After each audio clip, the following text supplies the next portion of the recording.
Let's Talk Bitcoin listeners, it's now time for The Startup. The Startup is a show featuring the founders of new companies. We want to discover how they took an idea and transformed it into a marketable product or service. Starting a business is challenging and rewarding. Our goal is to gain insight into the mind of entrepreneurs on their journey to success. Well, welcome to today's show. On this show, we feature several guests. Shaban Shaame of EverdreamSoft, the developer of the Spells of Genesis game. Robert Ross, the founder of foldingcoin.net. And Nicola Minichiello of fanbix.com. Welcome to the Startup, guys. I'd like for each of you to introduce yourselves, starting with Shaban. Hello, this is Shaban Shaame from EverdreamSoft. I'm the founder of the company and the producer of Spells of Genesis game. Hello, everyone. Robert Ross. I'm the founder and director of Folding Coin Inc. Hello, everybody. My name is Nick, and I'm a project manager for Fanbix, and we do marketing and PR for crypto projects. Thank you. I've seen a lot of interest around the Spell of Genesis project, particularly with the Crowdsale. We're going to start with Shaban with a few questions. Shaban, how did you get started producing video games? I started making games when I was a child, when I was very young. And I produced my first, I will say, commercial game, a game that I shared to people on internet when I was on high school. And that was the first version of Munga back in 2004, 2005. Then after that, I did my university studies and the mobile phones, smartphone came out. And I decided to create a company, continue to work on top of Munga. That was an amateur project to make it professional and to release it on mobile. Okay. And so are you a programmer? Yes, I do program. And I started when I was young. So I developed the game. I wrote the code myself and do the designs at the beginning. And I studied business and computer. So I have a background in business, marketing, and also computer. And after that, when I started the company EverdreamSoft, I moved more over management side. And now I do not program as much as before. Okay, thank you. You've been developing games since you were young. What made you decide to actually take this full time and create a company around it? When I started, I really saw a big opportunity over mobile smartphone. It was the iPhone. It was very new.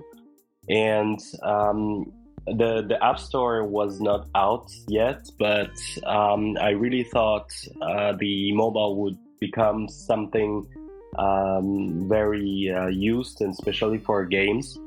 At that time, people didn't play games on their smartphone except for Snake or some rare thing. But I thought that there was a big opportunity, so I decided to make a product on mobile. And at that time, it was inconceivable people will spend any money on a game on their mobile phone. But I took the bet that it would change, and it did change, actually. Okay, that's great. Were you first released on iOS or Android? And I guess you said you started in 2004. So what platform did Munga release on at that time? So in 2004, it was on the web, a web game in PHP, static. And in 2009, when I started Munga on mobile, I took back the code, the server-side code of Munga, and I programmed an iOS version on top as a client using the same old server that I started. And still today, there is still some codes running on Munga that I wrote like 10 to 15 years ago. Okay, wow, that's great. So now tell me a little bit about how the creation of EverdreamSoft came about.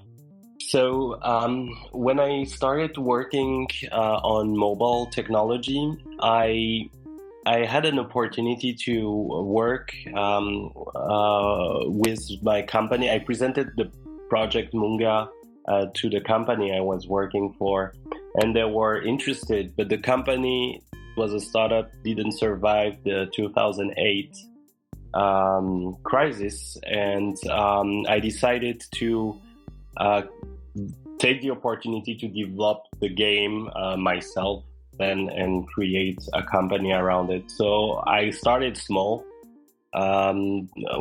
It was just me and some people helping me here and there.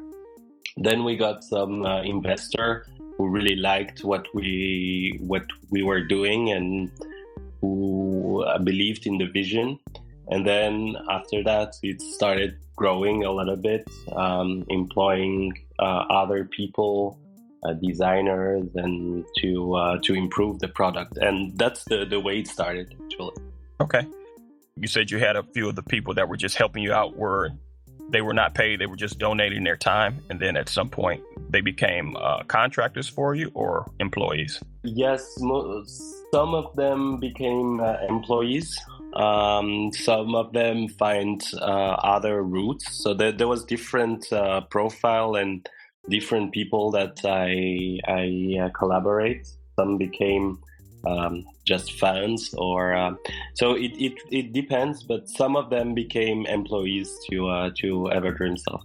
Okay. Your team at EverdreamSoft now consists of who? So now we have one marketing manager, we have one developer, we have one person who do the administration and also design and website. We have external contractors as well. Koji in Tokyo, who collaborate on Spells of Genesis, since Japan is an important market for us and for game in general. And we have a game designer in Utrecht, near Amsterdam. And we have a community manager in France. Okay, great. I also saw on your website that you offer other services other than game development. Can you go into what those are?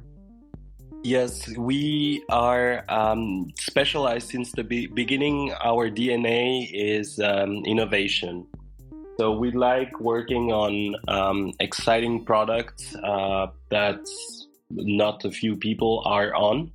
And we are hired for several projects when it comes to innovation or mobile development. So we do also some other projects locally, since some people know about us and contact us and say, hey, you know to do that, can you develop an app? So this way we strengthen our development skills and knowledge on mobile development. Okay, that's good. Okay, now on to the Spells of Genesis game. Can you give the audience an idea? What is the concept of the game? Yeah, Spells of Genesis is a new game that we're developing. Our first game is Munga. Munga is a card game. It's hardcore, if I can say, a hardcore card game. So for players who are hardcore gamers. Spells of Genesis is going a little bit more casual to mid-core, if I can say. It's designed to be very entertaining, adding some arcade feature, something that you can just pick the game and just trying to just shooting the enemies and play very easily. So this is the casual part, the arcade part, and the goal was to have a game that my mother could play, because she always told me, I don't understand anything on Munga. So we wanted to add a game in our catalog that it has the power and the opportunity to bring a good mass of player, but with keeping a strategic aspect. So Spells of Genesis is arcade, so it's easy to take on. But when you start going deeper on the level, on the difficulty, you'll find out that some characters have strengths, like water is strengths against fire. And you'll find out that all your characters are very different and have different powers. So you have to choose wisely. And this is the deck management and RPG part, if I can say. So a game that is casual, easy to take on, but has a high depth strategy in it. Well, that's good. Well, that leads us into a good segue into asking a few questions of Robert. So, Robert, you say that you're an avid trading card player. Can you talk a bit about your experience and just the general interest and how you got involved with trading card games? Myself, I'm not a gamer, and so I really don't understand the interest in that particular area. So help me out with that, please. Sure, absolutely. So I've been a Magic the Gathering player for about 15 years, and my interest has just kind of always been in those kind of games, whether it be Dungeons and Dragons, Skyrim, Magic the Gathering, all those nerd games. I just eat them up. I love them. And people in that kind of community that I'm in, we're willing to pay top dollars for games like that because, there's a lower demand in general in the mainstream because, not a lot of people play Magic. So that means that the cards are more valuable because they're a little bit harder to get because not as many people are playing it and people are willing to spend money for them. And the thing that really attracted me about Spells of Genesis is it has a lot of superior advantages to a traditional trading card game to where you have physical cards. One of them, and this is probably my favorite one, even though it's not even necessarily useful to the game itself, is that the cards don't lose value due to conditional variables. So what I mean by that is I have a bunch of Magic cards that have a tiny little scratch on them, and that just depletes their value. I mean, a card that's worth $100 with a scratch on it now is only worth $10. With digital assets, you don't have that because there's no way I can actually damage the asset. It's just I have it.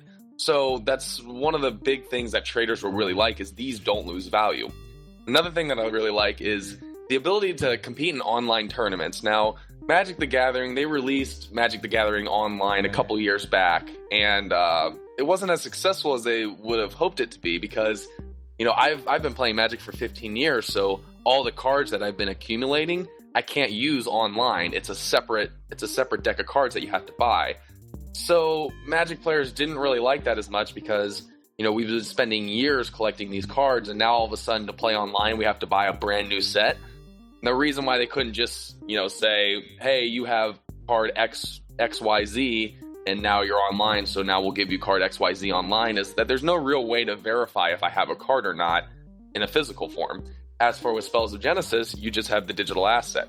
So it's really cool because, people like me, I don't travel a lot, and I don't have the money to really go to these tournaments that are in California or New York or things like that. So I compete in Indianapolis tournaments, but that's not the big tournaments that you can win top dollars or that you get they're not world championships or anything like that. So with Spells of Genesis and with Munga, this creates the opportunity to have the potential to do online tournaments to where everybody can compete regardless of where they are in the world. So another cool thing that I like about a digital asset in comparison to a physical one is the ability to trade with people instantaneously and not really have to go through card shops. One of the big issues that happens right now with Magic the Gathering is, let's say I have a $100 card, okay? I don't need that card anymore and I want to sell it or I want to get a different card. If I go to a card shop, they already have, card shops notoriously have a hard time struggling with finance anyway because, they might have 3 customers a day and maybe one of those customers buys something. So when I go to sell them a $100 card, even if it's in prime mint condition, they're going to give me $5 for it because, they have to turn a profit. As for if I was to trade that with, let's say you, Michael, me being a single trader and you being a single trader, I'm going to expect you to give me $100 of value in exchange for my card. So the problem with this is, Mike, let's say you don't want this $100 card I have. my only option is to sell it to the card shop for only 5% of its value. And that's really a problem. As for with trading on either the DEX or using swap bots, this is really cool because now let's say I have, let's say my XCP card I have on Moonga. Let's say I don't want that anymore. I don't have to sell it to a card shop that's only going to give me 5% of its value. I can find someone somewhere in the world and I can get its full value for it. So those are really the three big things that I like about the online trading card game in comparison to the existing physical card games.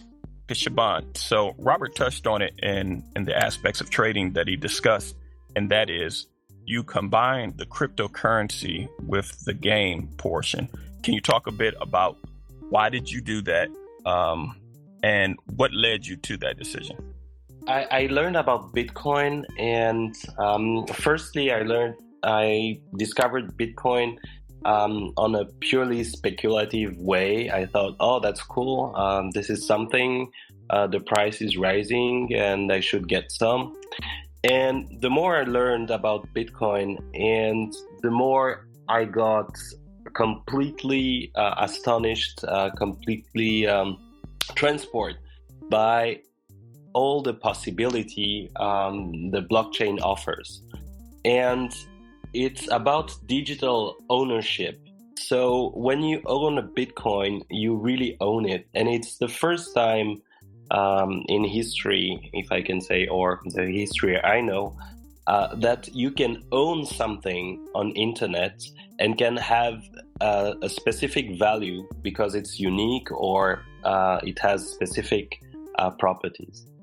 If you think about games asset in general, so for example for Moonga, like it was and it is still now, the cards are on our database. So when a player logins and purchases a card, the card is on our database. And we saw in Moonga some player trading cards for real money, even if it was not allowed by our rules. So under the table, they trade real money, and in-game, they do a trade with the game currency for a ridiculous price. And when something goes wrong, they contact the support. When you put the blockchain in the equation, you can give to player the full ownership of their cards. So then they can trade, sell, do whatever they want with their card, just like the real cards, real trading cards. And what is very exciting in physical objects and real trading cards is the fact that when you purchase something, you hold it. So it's something that stays in your patrimony, and you can give it to someone, you can trade it to someone without any intermediaries saying no, you can't because this is our property and not yours. So the blockchain gives this incredible ability, and it is the perfect fit for a trading card game, a game online, because when someone buys a card, then he will own the card. He will be proud of the card, so he will show to his friends. He will be an advocate of the game, and he will do a lot of activity online to trade, to play. And as Robert said, it opens a world where you can trade instantly with anyone in the world. So that's very exciting of having the asset on the blockchain. So now I want to bring in Nick. Nick, can you give us an overview of how you're involved? Well, with Spelsogenesis, basically, we are advising Shaban and the team. We also do marketing for them in terms of mainly PR. So we try to publish articles on Bitcoin media, and there's a lot going on behind the scenes. When I say marketing, Vambex doesn't only provide marketing skills, provides a whole series of opportunities for the project. We know crypto pretty well, and so anything a project requires, from going to to host a token sale, we are able to, suggest, provide even a platform. In this case, we helped with the platform itself, which is also in partnership with Shapeshift. We did the design for the website, and we make sure that it's there. We keep it updated, and there's a lot of day-to-day activity that goes onto our team channels. There's a lot to do on forums. There's a lot to do on social media. There's a lot to do. There's a lot to do when you have a project like Genesis that wants to be recognized and wants to catch the attention of the community. So at Vanbex, we help with all of that. Of course, Shaban has got their own team. They have their own team members that take care of marketing, development, and all the rest. We do provide advice for each one of those job roles, let's say. We are not too much into the development part. That's mainly SOG Genesis, but anything to do with promoting the project and getting it to be known out there, that's what we do best. That's great, Nick. I think your company has done a good job, because I have seen several media outlets talking about the Spell of Genesis game, and particularly the Crowdsale. So a question to Shaban about the Crowdsale. Initially, I noticed when I first heard of Spells of Genesis that you are going to be launched on Quantify, but then recently I saw that you changed to Shapeshift. Can you talk about the reason for that? So the idea of making a crowd sale is very interesting for us, because we are producing BitCrystal, who is the premium game currency of Spells of Genesis. And with this currency, you can get all the game assets that come out. So what is very interesting doing a crowd sale is we cut the middleman, the game producer, because people owning the BitCrystal is like owning a part of the game. So all the different people are owning like a piece of Spells of Genesis, and since they own a piece of Spells of Genesis, a piece of all the game's asset, they are doing the publishing work. So they are the enthusiasts. They are going to talk to their friend. They are going to do the communication and the marketing. So it's really a product by the community for the community, and only the Bitcoin system, the blockchain system, if I can say, can allow that. So that's why we decided to do a crowd sale, not just selling cards for Bitcoin or other currency, but to have a real crowd sale. And we went with Coinify, because Coinify is trusted platform, and they have a good system where you have people holding multi-signature and milestones, and they guarantee all this. And since we are a Swiss company, and we like things to be nicely done, secure, we decided to work with Coinify because we love their approach of doing a crowd sale.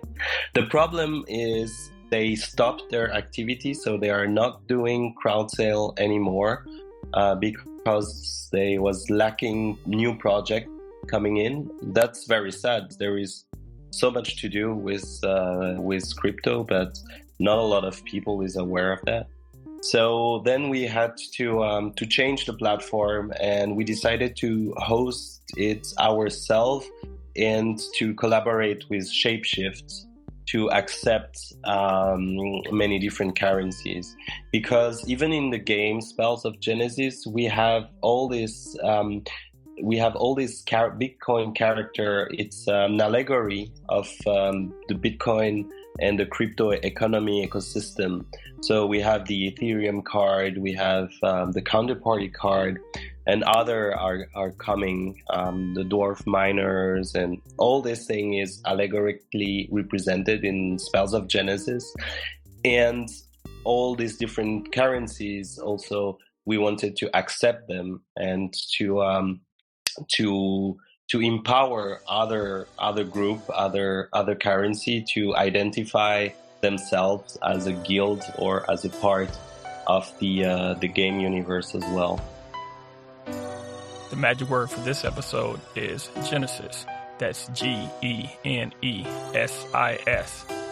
Log on to letstalkbitcoin.com to receive your reward.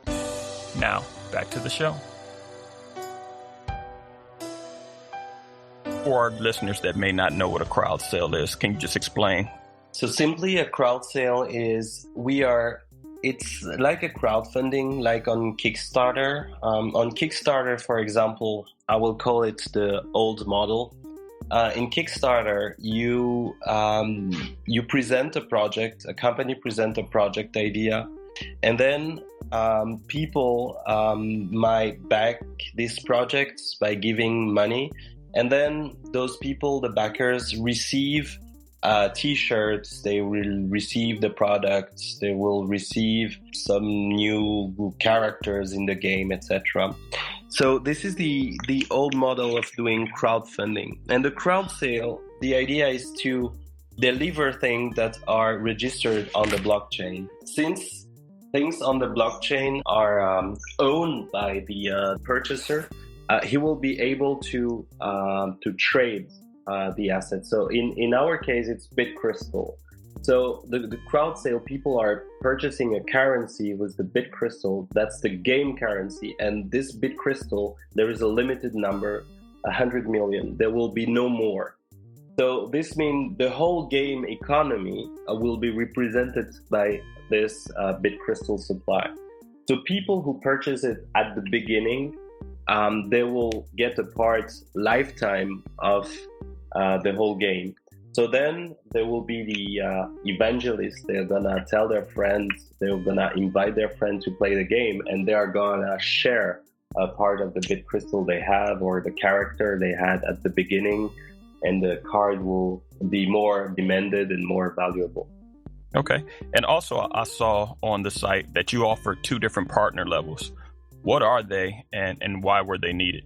So that's the very interesting point about having games asset on blockchain is the fact that people can resell your asset. And this is very new. If you take all other games, you have no way or limited way to be a reseller of in-app purchases. So it's very difficult to sell a sword from World of Warcraft to someone else without doing some transaction in the game itself. With Spells of Genesis, we cannot refrain anyone to resell our game asset. So what we do, instead of trying to keep all the sell for ourselves and limit people to sell our own game asset, we are putting partnership plans. So people who spend more than a threshold, for example, they will be partner. It's like a reseller in the physical object. So they will have advantages. They will have discounts. So they will be able to purchase those cards before the others. For example, for the partner grade, they will have new stuff coming out 1 month prior to the other. And they will have, depending on the level, some discount. So this way, they will be able to create their own shops and sell own digital shops and sell game assets as it would happen in the real life. So it gives a significant advantage for people who believed in the project in the beginning and who gave some Bitcoin for BitCrystals. Robert, can you talk about the 2 partner levels and why, as a player of the game, why that could be important for you to leverage? So that would be really cool to have access to a card basically before everybody else.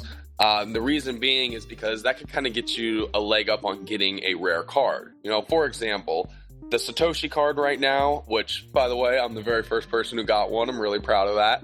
The Satoshi card, Spells of Genesis did a couple flash sales to where they basically gave out the Satoshi card randomly before this current BitCrystals crowd sale, and only like 4 or 5 people got it, I think. With the partner rewards, you can actually get more Satoshi cards, and there's only going to be 200 available. Now, I see the Satoshi card kind of like Magic the Gathering's Black Lotus card. You know, this is the card that could be extremely valuable one day because it's super rare, and odds are it's going to be a really good card to use in the game. And having early access to limited edition cards can really be the difference between winning and losing a tournament, because if you want to win a tournament, you really have to have the best cards. Now, you know, somebody who's just kind of an entry-level player and is kind of playing with their friends, they could get a starter deck and, you know, they could just have fun with their friends. It's still a great game. But if you enter into a tournament, you got to have a deck that's worth some money. So, like, my last deck that I entered in my last tournament, which I think was like 2 years ago, I haven't done a tournament in a while, the deck I was playing with was worth about $800. You know, that's a cardboard that's worth $800. That's crazy. So having access to get those cards before everybody else is great, because in my $800 Magic the Gathering deck, I specifically remember there's like 4 or 5 cards that I really needed in that deck that I just couldn't find, because, you know, Magic works kind of like Mungo, to where some cards are just limited edition and, you know, there's only X amount out there. And so getting those cards is really, really crucial. For the player rewards, though, those aren't bad too, because, and Shaban, correct me if I'm wrong, the partner rewards, they basically get first access to the cards, and then the player rewards, they're the premium store access, they get basically second dibs on the same cards. Is that correct? Yeah, the premium store holds different cards. So some card will be not available anywhere else than the premium store. And the partner store will also hold those, but with 1 month's advantage before the others. Oh, okay. So yeah, so see that would be having the 1 month leg up is really, really good.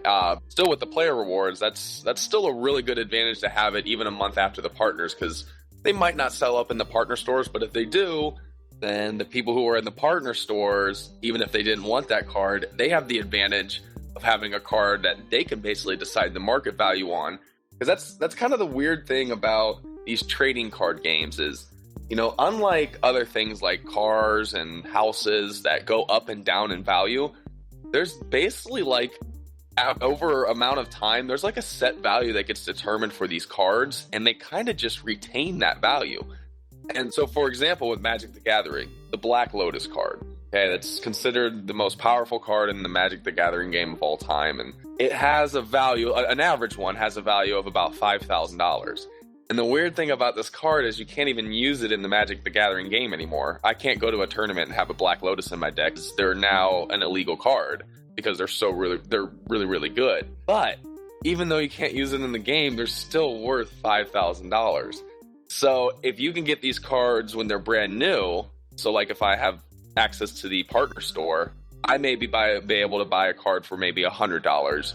And then once the cards sell out, their market value may go up to $2,000, and even if you can't use the card anymore, collectors still like to have them because, you know, it's all about collecting everything. You know, it's kind of like Pokemon, which I also played, and, you know, gotta collect them all. Is there a reason? No, but you just want them all because it's awesome. That's pretty interesting. I have a question for Nick on this. With your consulting with Shaban and EverdreamSoft, how are you trying to get the casual gamer, for a person like myself that doesn't play trading card games, how would you appeal to me? Well, that's an easy answer. When you look at the crypto space, there are many people that are involved mainly for speculation. So when you look at the card assets, especially the limited edition ones, they're very interesting for a broader public, not only the gamer that wants to play in the game, but also for collectors in general. You know, people collect stamps, people collect football stickers, people collect baseball stickers. So all sorts of things. That doesn't necessarily mean that they play baseball or they play football. They just do it because it's something they're passionate about. And the fact the limited edition situation about those cards is attractive to many people. In the crypto space in particular, people buy, speculators buy coins mainly because they believe that eventually they will go up in value. So there's a new coin that came out today, whatever they're trying to do with their coin. They say, oh, it's pretty cheap, I'll buy it. God knows, maybe in 2 months it might be worth more. Same with those cards. When you have only 200 cards available for the Satoshi card, which is which is Spells of Genesis' most rare card, people will just buy it, thinking that I buy it now for 0.3 of a Bitcoin. In 2 months or in 3 months, when Spells of Genesis is out, and there's gonna be, like, let's say 10,000 player or 20,000 player or 500,000 player, and there's only 200 cards, what are the chances that the card is gonna go up in value? And I believe that the chances are really high, and that's why those cards are selling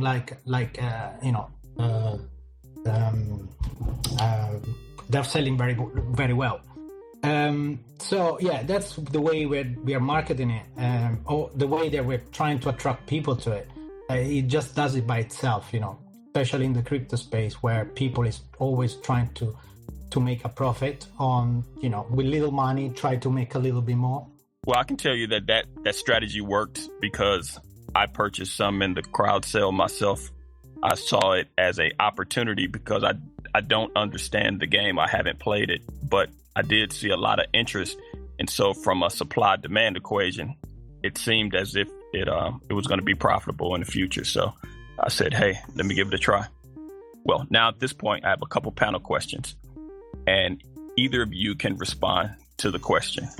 And the first question is, why do you think pairing crypto and video games is a big deal? In my opinion, the big deal is that by pairing a video game, and especially the assets of the video game, pairing them with a blockchain, with an asset that, in this case, with counterparty.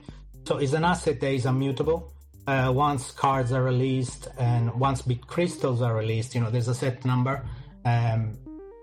Basically, what you're doing, you are actually getting the owners of these assets, either bit crystals or those cards, to be the real owners of these items, so they can basically sell them, they can exchange them, they can do basically whatever they want with them, even if they're not players, as I mentioned before. They can keep them for a while, wait until they go up in price, or simply, they can buy 2 or 3 of one card if they're lucky enough that they have the opportunity. And then basically, sell a couple or exchange them for other cards that are going to come out in the future, which they can't afford, or they don't want to spend money for buying them. But because they have these previous cards, which have raised in value, they can just simply exchange them or trade them, or, whatever they prefer. Same with bit crystals. By having bit crystals, if you understand the way bit crystals work, basically, bit crystals are going to be used for purchasing cards after the token sale. You can only purchase assets or in-game items with bit crystals. So once the token sale is finished, whoever owns bit crystals owns part of the game. So you are actually giving people ownership of part of the economy. I will add, very important part is, we saw with the Swapbot Tokenly, people will be able to exchange card for hard disk space. For example, we made a partnership with Sorge. So basically what you own in the game, you can trade for anything else. So for example, the hard disk space, or digital media, advertisement space, or even you could imagine that you go to your favorite store and you want to buy a panini, and then you look at your whole asset collection and you say, what can I give for a panini? So you can, for example, give a game asset, and even if the a shop owner is not a player, he might accept it because this has a value, and he can directly swap it to another thing, swap it to Bitcoin, or swap it to discount on his supplier, for example. So giving this gives an infinite way of trading game asset, but not only game, anything else with the international market. Now, on this question, I want each of you to answer, and we'll start first with Robert, then Shaban, and then Nick lastly. Do you think that you were born a business owner, or did you grow or evolve into becoming one? So I think a little mixture of both. I didn't really see myself as, running a project or running a company or anything like that, but I've always kind of been interested in management. Most every job I've had since high school, I've been in some sort of management or entry management level. My job I was at for a decade, a company called Vertec here in Indianapolis, I was a project field manager for about maybe 6 of the 10 years that I was there. And I definitely evolved into being a really good leader. I guess over time, I think I am a natural born leader. I think I do have the skills, and that's natural born leader is really a good requirement for being a business owner or a project lead or anything like that. But it definitely, throughout my early adult life, I definitely evolved into gaining those skills by being taught by people who were of higher management level than me, which gave me the skills to be able to run a project, which I think is going pretty well. It's my first project I'm running on my own, but I think it's going pretty well so far. All right. Thank you. Next. So for my part, I will say it's driven by the vision. The vision is very, very important to be an entrepreneur, I think. When you have this vision and you see how you can change things, how you can innovate, then you have to do something. And if you don't move your own company, or you are dependent to an old school company, you cannot achieve that. And that's refrain you to sleep, because you really need to see it alive. So then in that case, this vision push you, and then people are following you because you have this vision. And that's the way I became entrepreneur. So I had to learn a lot. It's not like I thought I want to be an entrepreneur. It's just I wanted to have a card game on internet like 10 years ago, because I saw it as a big opportunity. Then I saw opportunity on mobile gaming, so I wanted to do something. And we were the first card game on iOS. And then today, what drives me is I want to have this digital asset, and I see a bright future for it. So this vision pushed me always among difficulties or challenges to achieve that. Thank you for that. Nick? Well, more than an entrepreneur, I consider myself an advisor. I'm apart from Vambex, which is my main activity, thanks to Lisa Cheng, which is the founder and director. Through Vambex, I'm able to work on a number of different projects, learn from them, get involved with them, and so it's really it's a really interesting job. Apart from that, I'm also a team member on a number of crypto projects, namely Pactum, Storage, Scenario, and Swarm. And I'm also a writer for Brave New Coin. So the way my history, I done my studies in computer science, then I moved from Italy. I'm originally Italian. I moved from Italy to London in the UK. And then I worked for the Financial Times for 15 years. And I was an IT specialist there for 15 years. And I got to a point where it was a little bit too long for me to work for a place, and I wanted to do something different. Then Bitcoin came out. I was a miner originally. Then mining became not that profitable unless you invest too much money in it. And so then I started getting involved with different projects. The first project was Storage. Then I went on to Factom. Then I joined Bambex. Then I joined Scenario, and then Swarm. And I collaborate with a lot of other projects. I help out on the Counterparty Foundation as well. So for me, it's mainly learning as much as I can about all these projects, and helping out where I can. And, in the future, possibly be an advisor. Well, that's great. I appreciate the time of you all answering those questions. Here's a portion in the show where we ask some different questions just to let our listeners learn a little bit more about you. What are you all passionate about other than the businesses that you're helping out or running? So I'll go ahead and start that one because I like that question. So actually, the answer for me is really nothing. Since I've been involved in Bitcoin, it has just consumed my life.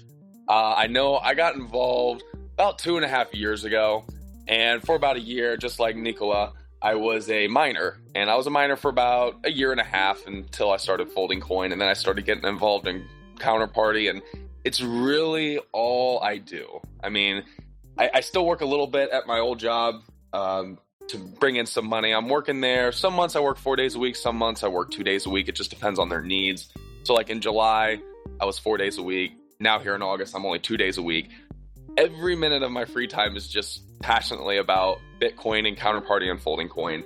I really don't hang out as much anymore. You know, I'm kind of the guy when I go to the bar with everyone, they're like, oh, here's Bobby, he's going to talk about Bitcoin or politics. And so really that is my passion. You know, I kind of, you know, what I was known for in my early 20s by my other friends is I was always trying different projects and getting involved in things. So like I started a charity here in Indianapolis years ago that was helping other charities develop websites. I was a IT admin for the Red Cross for a little bit in a Michigan chapter. And, you know, I've tried to do some other little ventures. I keep throwing stuff against the wall and, you know, nothing I was really too passionate about. Bitcoin, I've been on for 2.5 years and there's really no turning back for me. You know, I've found my passion in life and that's cryptocurrency. So to answer the question, same like Robert, I don't have much free time. So running a company is very demanding. So the thing I'm very passionate about these days, of course, is all this cryptocurrency scene, Bitcoin and stuff. So I always learn more and get the information and see how and where it is going. I'm also passionate about games, and I will say IT in general. So, but these days, what drives me through is all this innovation around the blockchain. So that's keeps me awake in the night. Okay, Nick. Well, you know, you should expect that from three people that are working pretty much with Bitcoin and blockchain. These are gonna be the kind of answers you're gonna get. I'm the same as the other two, and you know, I'm very passionate about blockchain and Bitcoin, all these different projects. You know, being a part of so many projects is very demanding for me as well. You know, I sleep on a medium 3 to 4 hours a night, and I just continuously work. Since I left my day job, I resigned the Financial Times in May. And I thought, you know, by leaving my day job, I'm going to have some more spare time for myself. And how wrong was I? You know, the more time I have, the more I spend it doing, you know, helping out on all these different projects. One thing I'm passionate about is, and because I see where this is going, some of the projects are trying to empower people, the normal people, not the 1% that owns the riches, you know, of the world. So my main aim in life, or, you know, for what I do in this space, is to leave the world a better place than I found it. So basically, like storage is trying to decentralize cloud storage to make, you know, cloud storage a very private and secure place where to store your personal data. Factom is trying to make record keeping transparent for everybody, for banks, for countries, for, you know, places where they keep records about, you know, legal issues or, you know, land title records and all sorts of things like that. Scenario is trying to decentralize social network. Facebook sells your data. Facebook makes money out of your data. The marketers that uses Facebook, they have access to private personal information that shouldn't be happening. And Scenario is trying to put a stop on that. Swarm as well is trying to make funding of projects, you know, a more fair experience for everybody, allowing everybody to be able to raise money for a project, for whatever they believe in. And with all this, I'm trying to write as well for Brave New Coin, trying to write about the projects that I like more, or you know, whatever comes up in the news, and we'll try to give an objective view of you know, what we are trying to write about. So yeah, I mean, at the end of the day, we all are very passionate about blockchain and Bitcoin. If I can say there is something I like apart from this, is traveling. I haven't traveled much the last couple of years because I've been so involved with these things. But traveling is one thing that really does it for me. And every time I travel, I like to discover new places, new cultures, new people. And it's a very fascinating experience all the time. Well, guys, I think we'll wrap up there. I thank you all for your time. Is there anything that you all would like to share with our listeners and give us contact information for each of you? Sure. On my part, I will say I thank you very much for what we leave now. We raised 700 Bitcoin so far, and we have also a lot of people who are very interested in what we're doing, and I love working with this kind of people, early adopters. People who are into this technology, who are enthusiasts, and we got a lot of enthusiasm around us, and this really drives me and the team at EverdreamSoft. So I want to thank everyone to be part of this, to work on those crypto space. That's really awesome. There is a lot of beautiful projects that I follow, and I'm hoping to see more. So I want to thank everyone for their hardship on this, and thanks Nick for helping us on this a lot, who really helped us, and Robert also with Folding Coin. The project is beautiful, so that Robert was our first partner in card distribution, because Folding Coin is really amazing, and yeah, so that's pretty much. I'm very excited. One thing I would like to add, just to kind of give people more of an insight from a Magic player, I'm looking at the crowd sale right now for Bit Crystals, and this is amazing. It's at the time of this recording, it's at 730.9 Bitcoin raised. And you know what's really cool about this is it's only from 206 backers. Now, 206 backers, that's a lot of people, but if you do the math, that's like 3.5 Bitcoin per person that are actually giving to make this project happen. And the reason why I want to bring up that point is because I want to re-emphasize, when it comes to trading card games, the interest, as in percentage of people in the world, is really low. You know, not that many. I don't really know many Magic Gathering players. But with lower interest comes much higher demand. Assets and cards like these can be worth a fortune.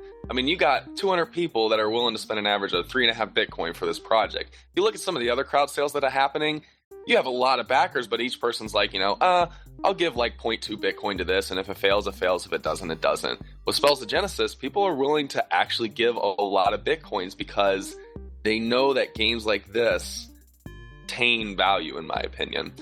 So then my contact information, it's all over the internet. I'm rross@foldingcoin.net. Feel free to contact me, anybody, if you have any Counterparty questions.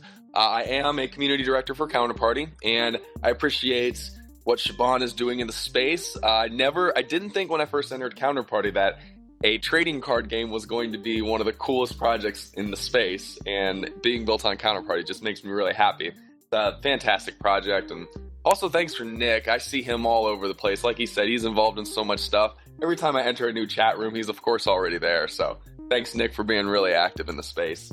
So anybody feel free to contact me with Counterparty advice, or if you just want to kind of chit-chat about Folding Coin. Yes, I'm excited as well about Spells of Genesis. One thing in particular is that whenever I talk about Spells of Genesis, you have to understand the most focus on the Bitcoin space is towards fintech and financial payments, opportunities. While when you have a game like Spells of Genesis, that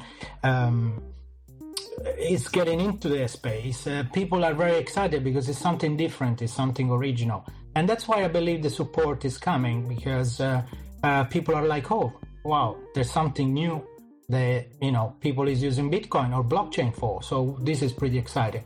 For what I can say, for what I do. If you have a crypto project and you need a little bit of help, advice, marketing, or PR, just feel free to reach out at Vanbex Group. The email address is pr@vanbex.com. Again, pr@vanbex.com, and we'll see what we can do for you.